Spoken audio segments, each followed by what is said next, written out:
ఓవైపు Baahubali the conclusion దెబ్బకు అన్ని ఇండస్ట్రీలు షేక్ అయిపోతున్నాయి. ఈ సినిమా చూసిన సెలబ్రిటీలు వేనోళ్ల పొగిడేస్తున్నారు.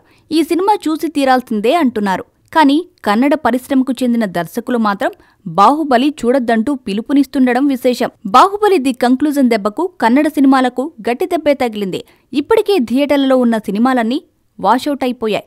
కొత్తగా ఇప్పుడిప్పుడే సినిమాలు రిలీజ్ చేసుకోలేని పరిస్థితి కూడా కనిపిస్తోంది.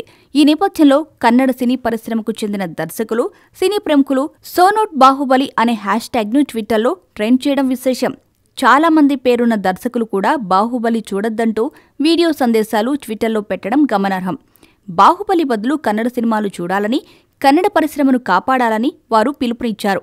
బాహుబలి లాంటి సినిమాలు వచ్చినప్పుడు కన్నడ సినిమాలకు చాలా ఇబ్బందికర పరిస్థితులు ఎదురవుతున్నాయని, కన్నడ సినిమాల్ని తీసేసి థియేటర్లన్నింటినీ ఇలాంటి భారీ సినిమాలతో నింపేస్తున్నారని, ముఖ్యంగా తెలుగు సినిమాల వల్ల తమ ఇండస్ట్రీ చాలా నష్టపోతోందని వారు ఆందోళన వ్యక్తం చేస్తున్నారు. బాహుబలి 2 విడుదలకు ముందు కూడా కర్ణాటకలో పెద్ద వివాదం చెలరేగిన సంగతి తెలిసిందే. ఈ సినిమాను అడ్డుకోవడానికి గట్టి ప్రయత్నాలే జరిగాయి. అయితే సత్యరాజ్ కన్నడిగులకు సారీ చెప్పడంతో వివాదం సద్దుమణిగి సినిమా యథావిధిగా రిలీజ్ అయింది.